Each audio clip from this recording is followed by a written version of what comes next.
जब न पास रहबू दोसर खास हो जाई। जब न पास रहबू दोसर खास हो जाई। तोहर चलते ये दीवाना बदमाश हो जाई। तोहर चलते ये दीवाना बदमाश हो जाई। अब तब चले बाका जब नाश हो जाई। तोहर चलते ये दीवाना बदमाश हो जाई। तोहर चलते ये दीवाना बदमाश हो जाई। जब न पास रहबू दोसर खास हो जाई। जब न पास रहबू दोसर खास हो जाई। तोहर चलते ये दीवाना बदमाश हो जाई। तोहर चलते ये दीवाना बदमाश हो जाई।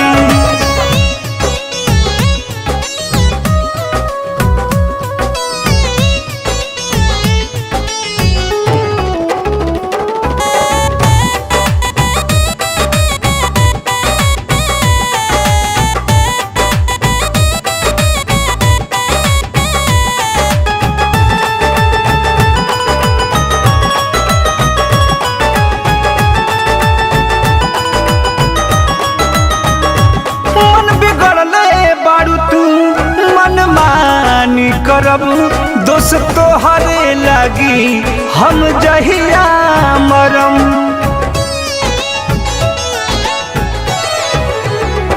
मन बिगड़ले बारू तू मन मानी करम दोस्त तोहरे लगी हम जहिया मरम। दिलवा तुरला के तोहरो एहसास हो जाई। दिलवा तुरला के तोहरो एहसास हो जाई। तोहर चलते ये दीवाना बदमाश हो जाई। तोहर चलते ये दीवाना बदमाश हो जाई। तोहर चलते ये दीवाना बदमाश हो जाई।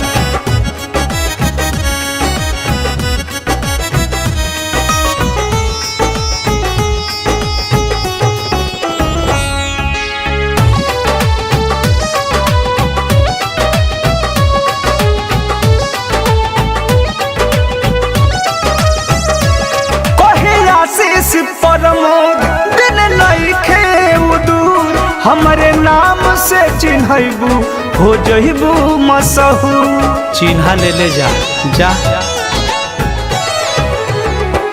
कहे संतोष सम्राट दिन नइखे दूर हमरे नाम से चिन्हबू हो जइबू मशहूर। दे दी जान अशोक जिंदा लाश हो जाई।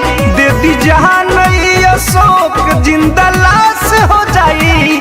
तोहर चलते ये दीवाना बदमाश हो जाई। तोहर चलते ये दीवाना बदमाश हो जाई।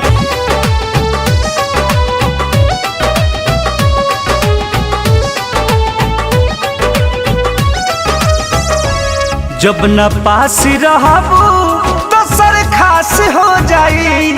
जब न पास रहबू दोसर खास हो जाई।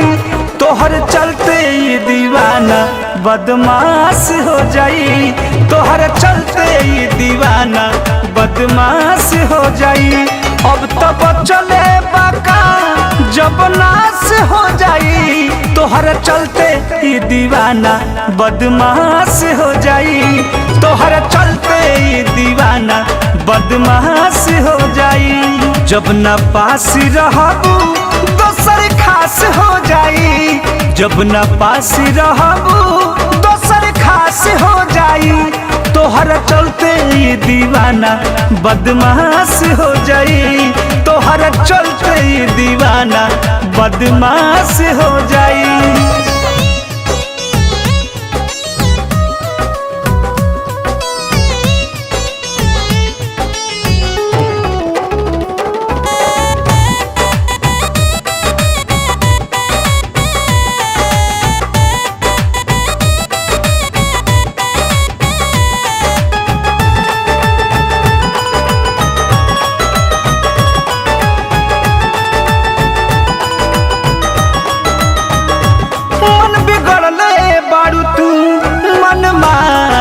करब दोस्त तोहरे लागी हम जहिया मरम।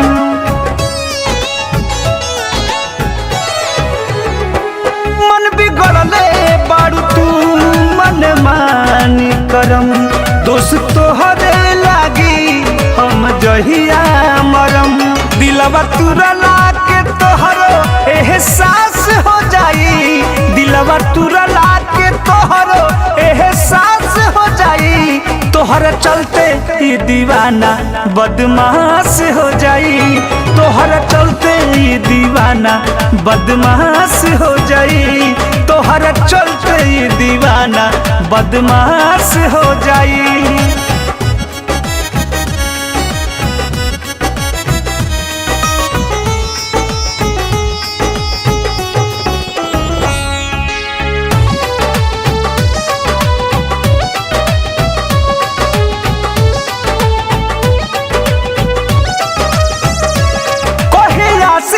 प्रमोद दिन नइखे दूर हमरे नाम से चिन्हबू हो जइबू मशहूर। चिन्हा ले जा जा कहे संतोष सम्राट दिन नइखे दूर हमरे नाम से चिन्हबू हो जइबू मशहूर। दे दी जान अशोक जिंदा लाश हो जाई, दे दी जान अशोक जिंदा लाश हो जाई। तोहर चलते ही दीवाना बदमाश हो जाई, तोहर चलते ही दीवाना बदमाश हो जाई, तोहर चलते ही दीवाना जिंदा लाश हो जाई।